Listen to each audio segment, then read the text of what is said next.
Decíamos entonces que en esto, filosóficamente decimos, en filosofía de la educación, que tiene que haber un equilibrio, ¿sí?, entre lo novedoso y lo que viene viajando a través de los siglos, ¿sí? Porque si hay algo que viene viajando a través de los siglos es la naturaleza humana. La naturaleza humana es siempre igual. Por eso que nos sirve leer a Sócrates, leer a Chesterton, vamos a hablar de gente que nombramos, a Chesterton, leer a Kafka, leer teatro latino, leer teatro antiguo griego, leer literatura del siglo XX, mirar una pintura de Rembrandt o mirar una pintura de un pintor contemporáneo y escuchar música del siglo XII y escuchar música de los Beatles o el último tema de pop o de rock que se esté grabando hoy. ¿Por qué? Y porque hay algo que une todo eso, que es la naturaleza humana. Es decir, que permanece por debajo del cambio. El cambio sería como una cosa de arriba, pero siempre lo que cambia tiene un sustrato, tiene una base que es siempre estable. Para que haya verdadero cambio, tiene que haber algo que sostiene ese cambio que se da, pero que eso que sostiene no cambia. Bueno, esto que no cambia es el ser humano, es decir, desde el punto de vista de su naturaleza. ¿Sí? Bueno, vamos a leer un poquitito el PDF y vamos a compartirlo, ¿no? Ujú. Bueno, en esta página 9, ¿quién tiene ganas de leer?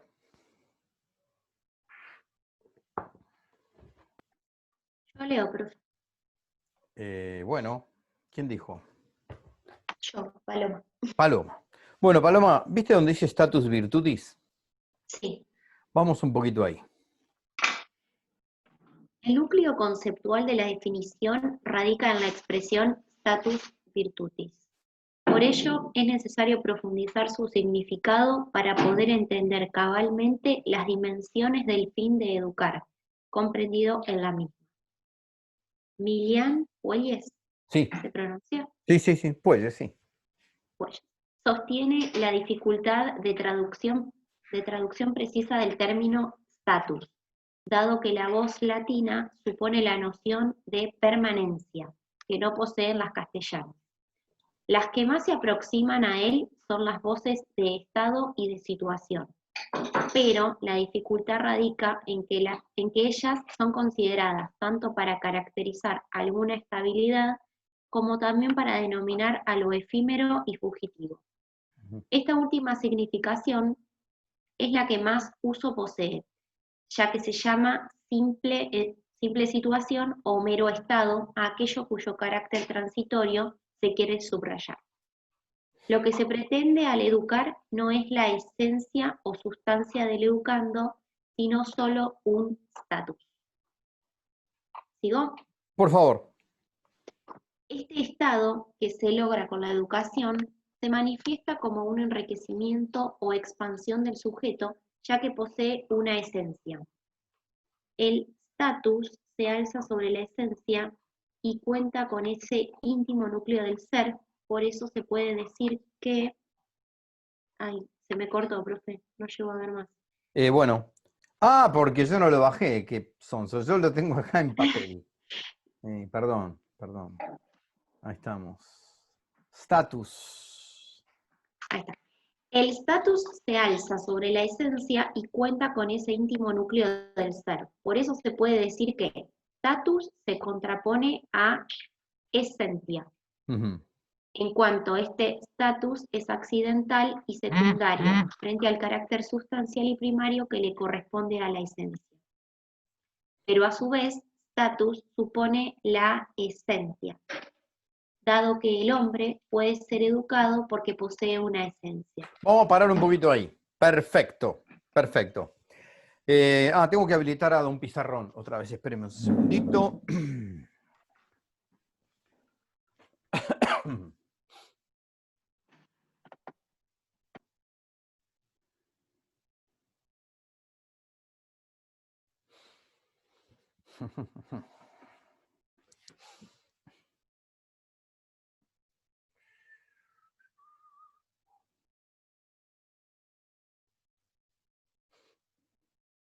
Bueno, no me cae este buen muchacho, no me cae como invitado. Yo me tengo que autoinvitar con esto.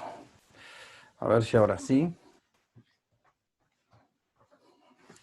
Estoy grabando, ¿no? ¿Les figura ahí si estoy grabando? Sí, sí, profe. Estás grabando. Acá está pizarrón. Ahí entra.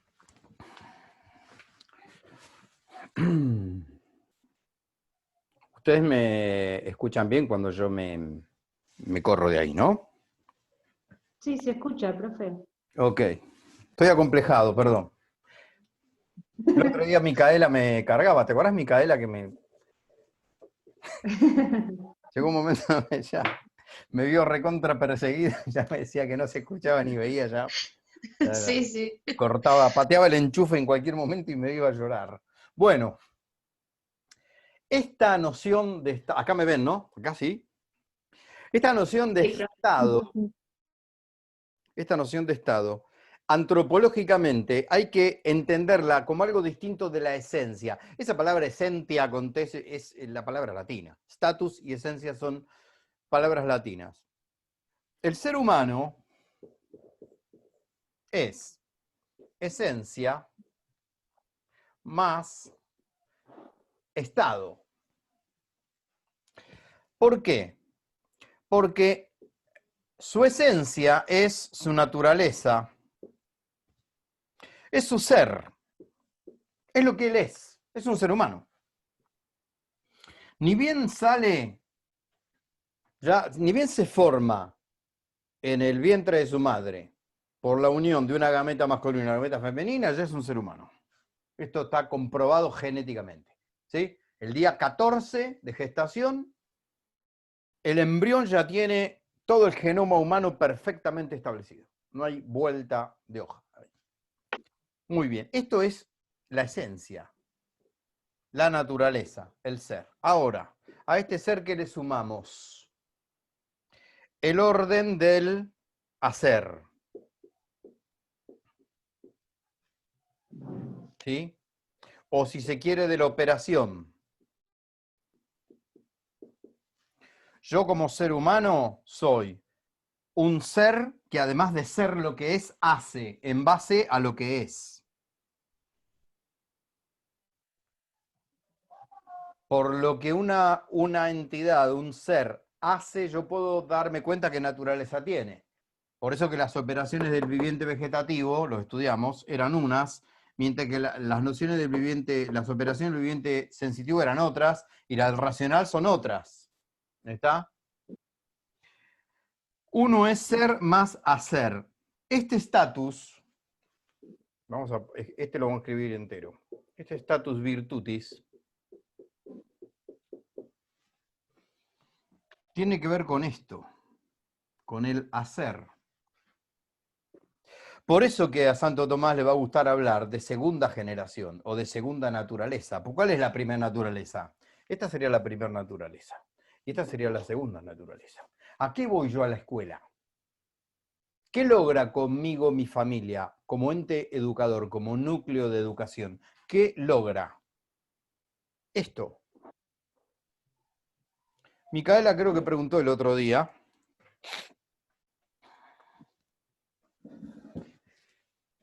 Si la familia era la que producía la primera generación.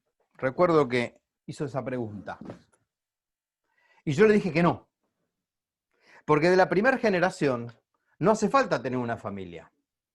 Con haber tenido un papá y una mamá que se ocuparan de hacerme a mí, ¿sí? Con traerme al mundo como ser viviente, ya está el ser, yo ya soy un ser humano. Venga a una familia o no venga a una familia. Me críe después mi mamá sola, mi mamá y mi papá, o me abandonen en una canastita en la puerta de una iglesia, como pasaba en las películas. Ojalá pasara nada más que en las películas. Sigue pasando eso en nuestras parroquias. Poco, pero pasa. ¿Sí? Que abandonan niños. ¿Sí? Bueno, la primera generación está desde lo biológico. De lo biológico es lo entitativo, pero eso es lo que se es. Eso es la esencia. Esto es lo que esta autora, porque es una mujer la que escribe, Dice, status se contrapone a esencia. Profesor, ¿qué está compartiendo usted acá? Se me chispoteó, chicas, esto. Puse cualquier cosa, ¿no? Vos reíte, Denise, nomás. Sí, reíte con el micrófono abierto, reíte. A ver, acá estamos. A ver. Era el archivo, profe, no era nada raro, era el archivo. Faltaba abrir nada más. Había que abrir, era tan difícil como abrir el archivo. Estatus se contrapone a esencia. En cuanto que estatus es accidental y secundario. Lo que logre la familia, lo que logre mi madre, lo que logre la escuela conmigo, que yo ya soy un ser humano, eso es accidental y secundario. ¿Por qué es accidental y secundario? Porque eso sí es cambiante. Es más, yo podría ser uno de los tantos seres humanos que nunca fue a la escuela, ni irá a la escuela. Sí, siguen siendo millones de seres humanos los que nunca entraron a una escuela y ni entrarán, ¿eh? Miren que el planeta es muy grande. ¿Sí? Frente al carácter sustancial y primario que le corresponde a la esencia. Es decir, la esencia es lo sustancial y primario, eso es lo estable. Mientras que acá status va a ser accidental y secundario porque tiene que ver con el hacer, no con el ser. Colorín colorado. Nosotros somos una suma de ser y de hacer. Somos y además hacemos en base a lo que somos. ¿Sobre qué va a trabajar la educación? En primera instancia sobre el hacer, pero va a tener que modelar el ser. Porque ese ser humano no es un ser cerrado en su naturaleza. Tiene una naturaleza, pero abierta. Repasamos un poquito de antropología. Es una naturaleza la naturaleza humana, sí señor. Pero es una naturaleza que no está cerrada en operaciones que siempre son iguales, como pasa con el resto de los seres. La naturaleza del árbol y la naturaleza del gato son naturalezas cerradas. ¿Por qué? Porque con cumplir con las leyes naturales, ya está. Por eso que el gato siempre hace lo mismo. Y el árbol también siempre hace lo mismo. Recuerden que el árbol tiene operaciones, ¿eh? Crece, se reproduce, se alimenta, busca la luz, busca el agua, se mueve. Crece para un lado, crece para el otro. El gato también tiene operaciones. Obra, digamos, hace cosas. Pero tiene una naturaleza cerrada, ¿por qué? Porque no tiene que perfeccionarla. No tiene que proponerse deliberadamente qué va a hacer con su vida. Los que tengan las que tengan gatos, pregúntenle al gatito, ¿y vos qué pensás hacer de tu vida? Y siempre dice lo mismo el gato, miau. ¿Qué va a decir? Por eso no tiene cultura. El árbol no tiene cultura. Y el gato tampoco tiene cultura. El gato vive exactamente igual que hace 5.000 años. Igual. Si cambia alguna cosa es porque vive dentro de nuestro departamento. Entonces, bueno, pero no porque lo haya hecho él el departamento, sino porque lo adoptamos y lo pusimos dentro de un departamento. Pero el gato hace lo mismo. ¿Sí? Nosotros hace 5.000 años no podríamos vivir ni una hora en una sociedad de hace 5.000 años. No tendríamos manera de conectarnos. No hay forma. ¿Está?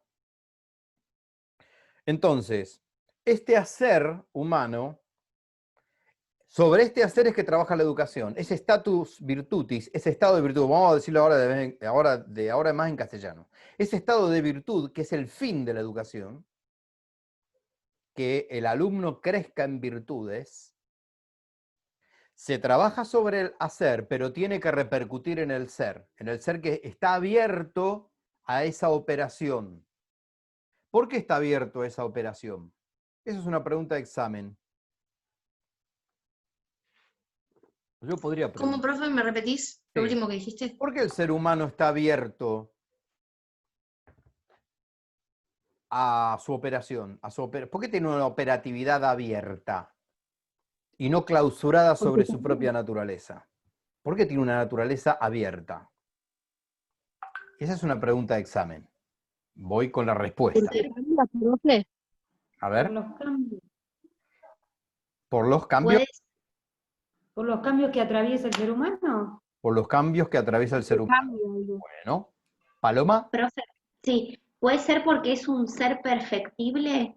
muy bien, muy bien. Sigue faltando la palabrita. Hoy estoy con la palabrita. Profe, Pero está muy bien encaminado esto, ¿eh? Porque yo podría preguntar entonces, perfecto, pero ¿por qué es perfectible? porque busca el bien. Bien, pero sigamos, pero ¿de qué manera, Micaela? Paloma y Denise y las que estén comentando. ¿De qué manera busca el bien? Sí. ¿De manera ciega? A ver, repregunto. ¿El gato, miau, busca su propio bien? No. ¿Cómo que no? Satisface sus necesidades. A Sí, ver, ¿huele Pero la no comida? ¿La busca? Sí. Sí, ¿Es Sí. un ¿Para él la comida es un bien? sí. sí. Luego, el gato busca el bien, silogismo, cerramos el silogismo. ¿Sí? Sí. Bien, ¿sí? ¿Qué hace con el mal el gato? Se las toma, huye, ¿no? Del mal, de un ataque. Sí, de su predador, no sé si tiene predador el gato, huye. Mientras que, ¿por qué va el canario? ¿Por qué va el pajarito? Porque es un bien para la casa, para alimentarse, para jugar, para un montón de cosas, ¿no? Está. Ahora, ¿qué diferencia hay en lo que dice Micaela? ¿Qué diferencia hay con el bien que el gato busca con el bien que el ser humano busca? Ahí está la diferencia de la pregunta. Está la respuesta a la pregunta esta que yo tiré hoy. ¿Por qué tenía una naturaleza abierta a la operación o al ser? Bueno, porque es libre.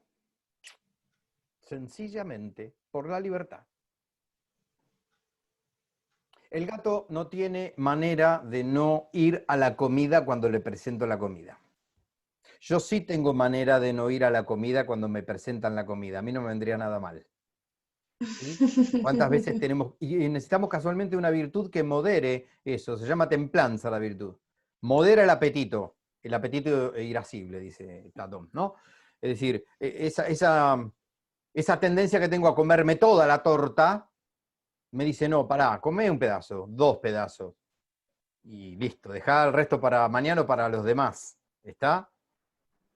Por eso yo puedo compartir y el gato no puede compartir. ¿Qué va a compartir? Se come todo. Porque pobre no le queda otra. ¿Está? ¿Por qué entonces yo tengo una operatoria segunda generación? Voy al pizarrón de vuelta. ¿Por qué la operación es abierta? Porque yo tengo la posibilidad de obrar a favor de mi perfección o en detrimento de mi perfección. Por eso soy educable. Por eso necesito educación. Y el gato no necesita educación y el árbol tampoco necesita educación. Pero yo sí necesito educación. Porque yo, como en la inmensa posibilidad que me da mi libertad, que es ilimitada en algún sentido es ilimitada, como puedo yo tanto obrar para bien como para mal de mi propia naturaleza, necesito que me eduquen. Hay una frase famosísima que hoy a la mañana la cité en el seminario, en una clase que tuve, de Juan Pablo II. Ahora no me acuerdo dónde le escribió, que Juan Pablo II era un tipo que se había metido mucho en el tema de educación, ¿no? Escribió muy buenas cosas sobre educación.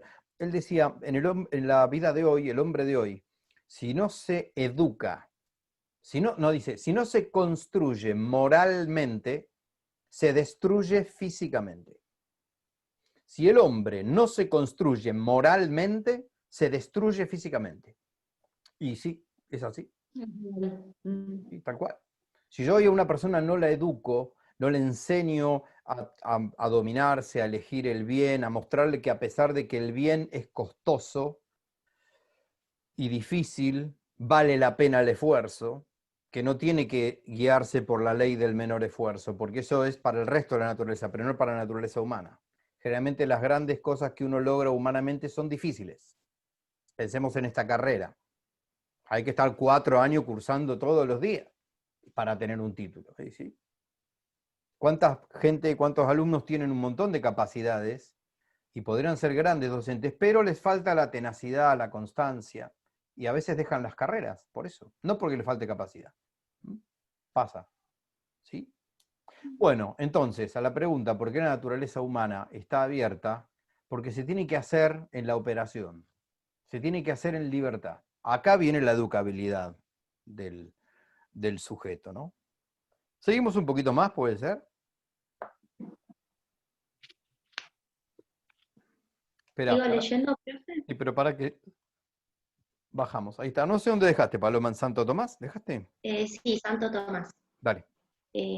Santo Tomás brinda una definición de status, no ya en los textos a los cuales estamos haciendo referencia, y dice lo siguiente: una diferencia de posición en cuya virtud algo se dispone, según el modo de su naturaleza, en una cierta inmovilidad. De ella se desprende otro significado complementario que se puede otorgar a status, y es el de rectitud e inmovilidad, que justamente son las características de esa postura o diferencia de posición. Ellas surgen de un ejemplo muy gráfico que el santo brinda, a saber, el stare. Sí, stare.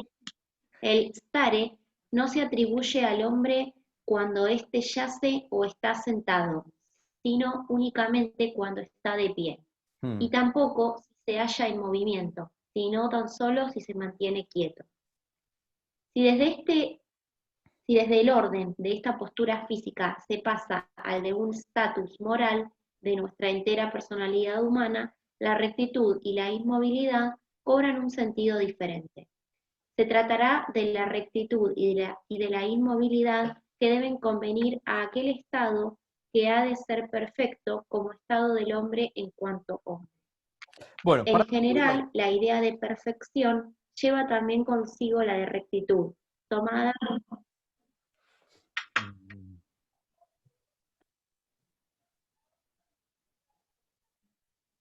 ¿Se ve?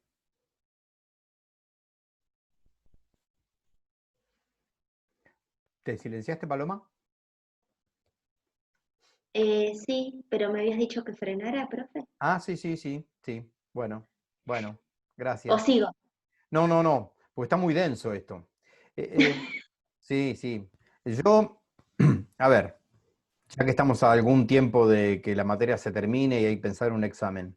Yo estos textos los doy, digamos, para leer, para pasarlos y para ver cuál es el fundamento teórico de lo que estamos diciendo. Pero reconozco que, como esto no es un profesorado en filosofía, el que están haciendo ustedes, reconozco que hay que echarle bastante soda a esto. Es muy concentrado, ¿está? Entonces, por eso interrumpo bastante y me baso en fragmentos de los textos. Estos textos yo no se los doy para que ustedes después los estudien exhaustivamente, no, ni mucho menos. Sí para que le peguen una leída y se van a encontrar que hay cosas que les van a sonar a la explicación y otras que no. Porque vuelvo a repetir, esto está sacado de una licenciatura en filosofía, ¿sí? Esta bibliografía. Entonces, de paso vamos ya dando una cierta didáctica de la materia. Esta materia mía, yo diría que tiene más... habría que poner más el acento a la hora de armarla, la materia, y prepararla, en los apuntes que ustedes han ido tomando en el transcurso del dictado. Y bueno, este año tenemos, creo, que la ventaja de que están las grabaciones, cosa que ya el año pasado no pasaba esto. Yo no grababa mis clases, ¿sí? Y las subía, porque eran totalmente presenciales. Así que bueno, acá es medio finito, digamos, esto que está diciendo la autora. Esa noción de estatus, más que ver con algo inmóvil y anquilosado y fosilizado, tiene que ver con un stare, con un estar de pie.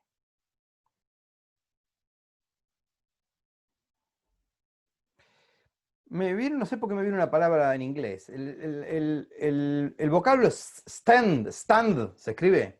Stand es un estar, pero es un estar de pie. Es ponerse las pilas, digo, ¿no? Es decir, es estar es estar de manera tal que se está abierto a que algo suceda, algo dinámico suceda. ¿Sí? El estar, el stand-by, está ahí, pero a la espera de que algo suceda. No está dormido ni dice una postura, ¿dónde decía esto? Que yace o está sentado. No, no, no. Está firme, pero de pie. Es decir, está como pronto a ponerse a caminar. ¿Mm? Ese status virtutis es una cosa sólida, pero dinámica. Tiene esa dualidad, esa dialéctica, casi paradojal. Nosotros cuando educamos tenemos que apuntar a formar competencias estables, pero a su vez dinámicas. Estables en el sentido de que sean duraderas y sean un capital para el sujeto, para nuestro alumno. Pero a su vez tienen que estar abiertas a la dinámica propia porque son estados vitales. Las virtudes morales, las virtudes intelectuales, las virtudes afectivas, sociales, etcétera, etcétera, etcétera, han de ser cosas vivas, porque ese ser, ese sujeto, es un ser vivo. ¿Se podría decir que la educación es una escuela de vida? Sí, señor. Una persona bien educada es una persona que bien vive.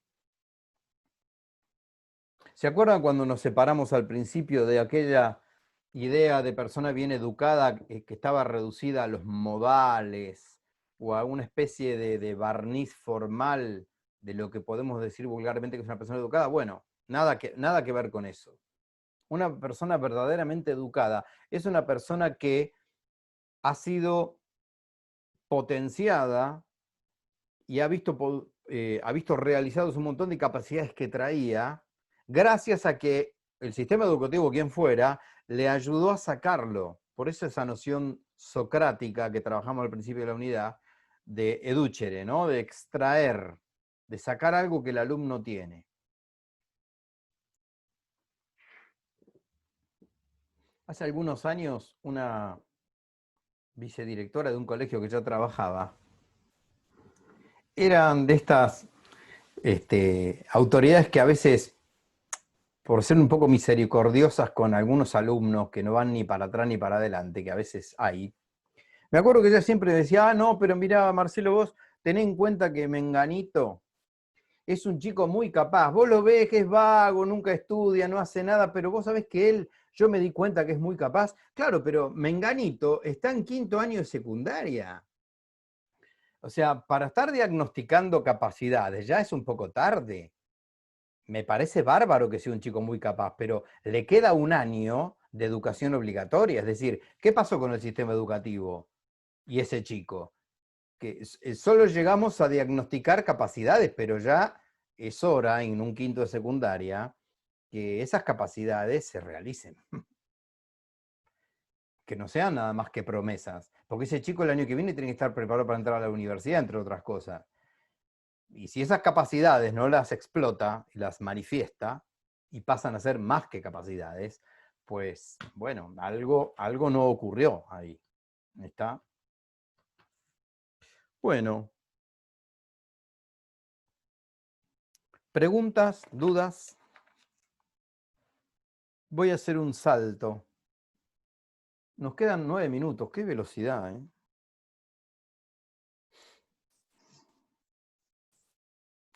Bueno, les dejo en la clase de hoy para que terminen de leer la carilla que viene.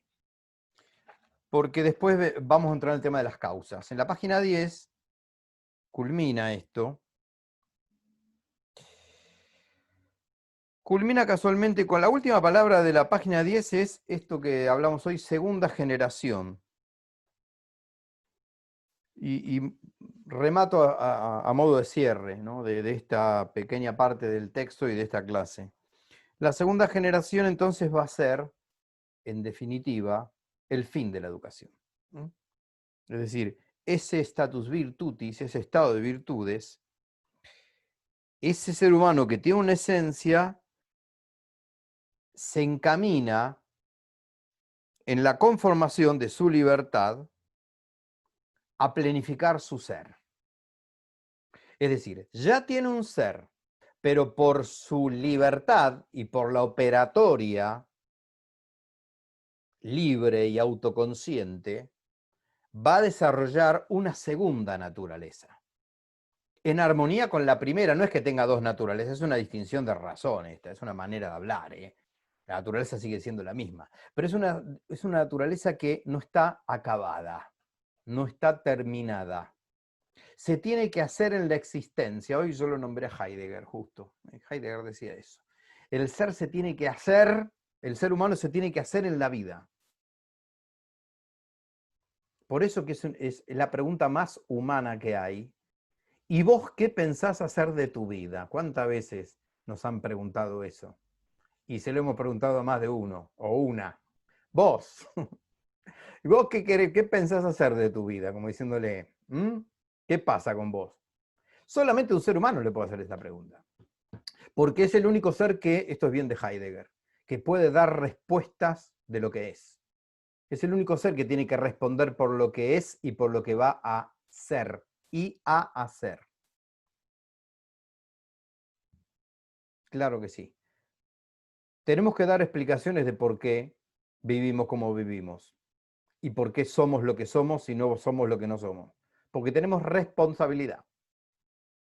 Esa responsabilidad es consecuencia de nuestra libertad. Si no fuéramos seres libres, no seríamos seres responsables. Claro que no. Acá viene entonces una noción que yo quería, me hubiera gustado marcar un poquitito más en la clase de hoy, pero bueno, no se pudo. La educabilidad.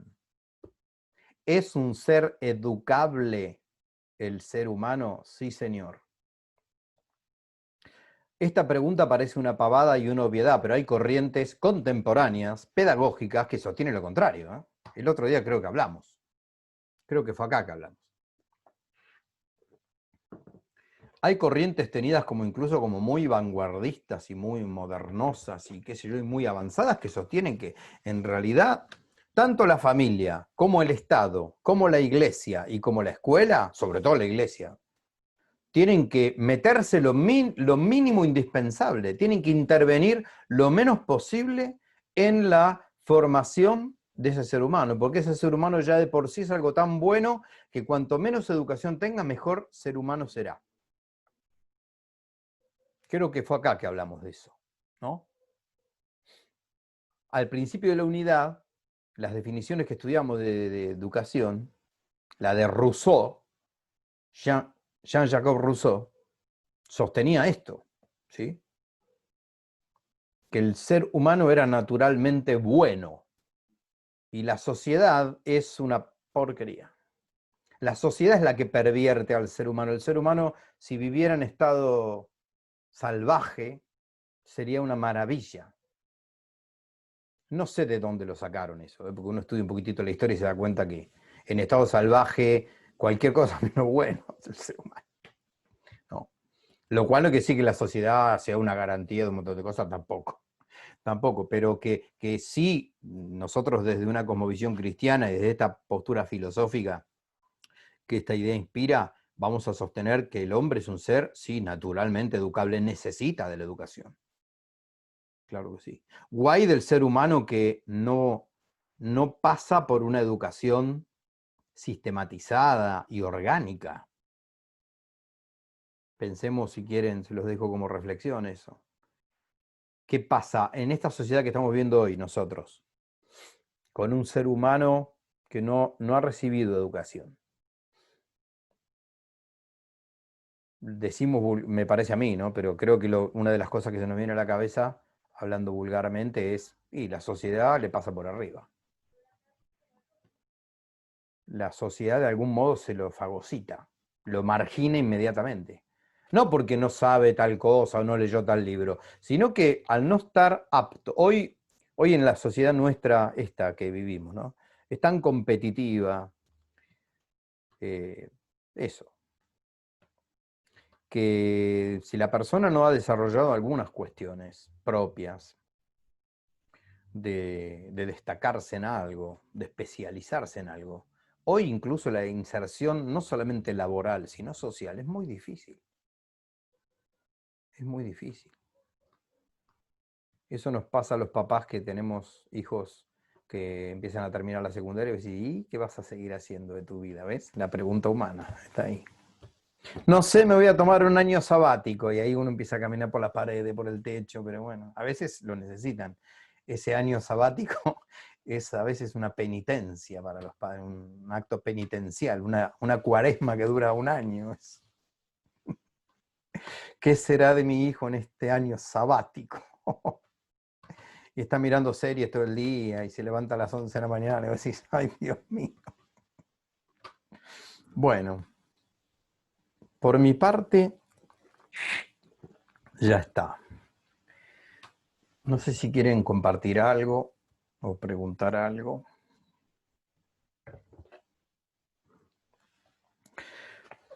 Bueno, la próxima vamos a encarar un videíto para entrar al tema de las causas de la educación. Vamos a hacer una especie de analogía. Vamos a comparar a la educación con una obra de arte,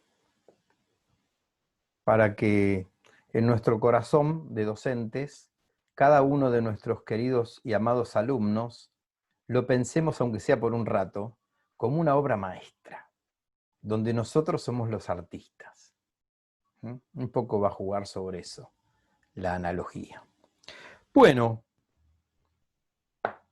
nos despedimos. ¿Sí? Si no les parece mal, vuelvo a insistir con lo de octubre. Por ahí podremos hacer alguna juntada presencial, no sé, en algún parque aislado.